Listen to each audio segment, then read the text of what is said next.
કેશોદના નોજણવાવ ગામે પરિણીતાને મરવા મજબૂર કરતા નોંધાઈ ફરિયાદ. કેશોદ પોલીસે 5 સાસરિયા વિરુદ્ધ ગુનો નોંધી તપાસ હાથ ધરી. કેશોદના નોજણવાવ ગામે ગત તારીખ 29/12/2025ના રોજ બપોરના સમયે 1 વાગ્યા આસપાસ નોજણવાવ ગામે ચેતનાબેન ઉર્ફે સોનલબેનને નરેશભાઈ જાદવ પોતાના ઘરે ગળો ફાંસો ખાઈ મોતને વહાલું કર્યું હતું.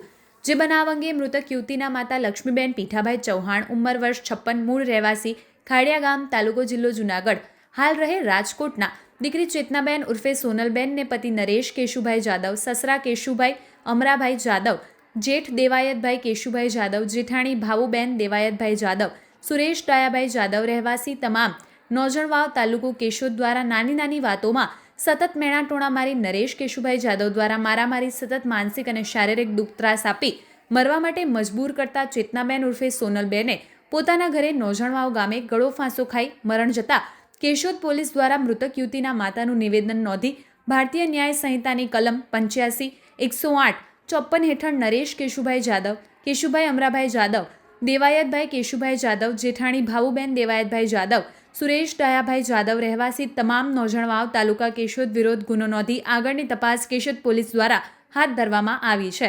સંવાદદાતા ધ્રુવ ચુડાસમા, કેશોદ.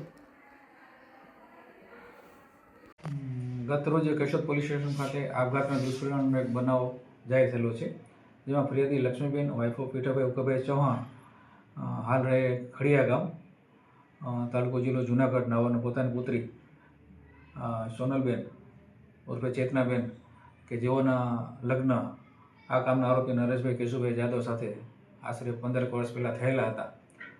પણ ત્યારબાદ નરેશભાઈ, તેમના પિતા કેશુભાઈ, તેમના ભાઈ દેવાયતભાઈ, જેઠાણી ભાવુબેન તેમજ એમના મોટા સસરાના દીકરા સુરેશભાઈ ડાયાભાઈ કે જેઓના વિરુદ્ધ અવારનવાર મેણાટોણા મારતા, તેમજ નવા કપડાં પહેરતા ત્યારે પણ આવી એમના વિરુદ્ધ ઉશ્કેરતા.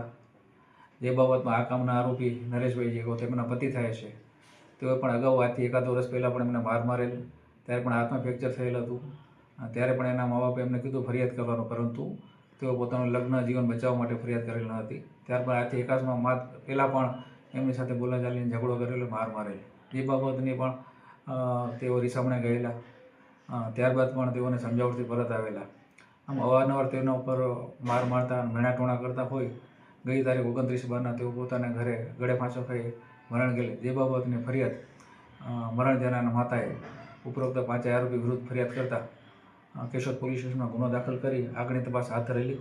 અને તપાસના અંતે આ કામે આરોપી નરેશભાઈ, તેમના પિતા કેશુભાઈ, દેવાયતભાઈ તેમજ સુરેશભાઈની હાજરી ધરપકડ કરી આગળની કાર્યવાહી હાથ ધરેલી છે. સાહેબ, મૃતક છે ત્યાં કોઈ સંતાનમાં? હા, તેઓના સંતાનમાં 2 બાળકો છે. એક 13 વર્ષની દીકરી છે અને એક 5 વર્ષનો દીકરો છે. આરોપી જે અગાઉ ગુનામાં ગઈ? ના, એમનો પૂરો ઇતિહાસ તપાસ ઉપર છે.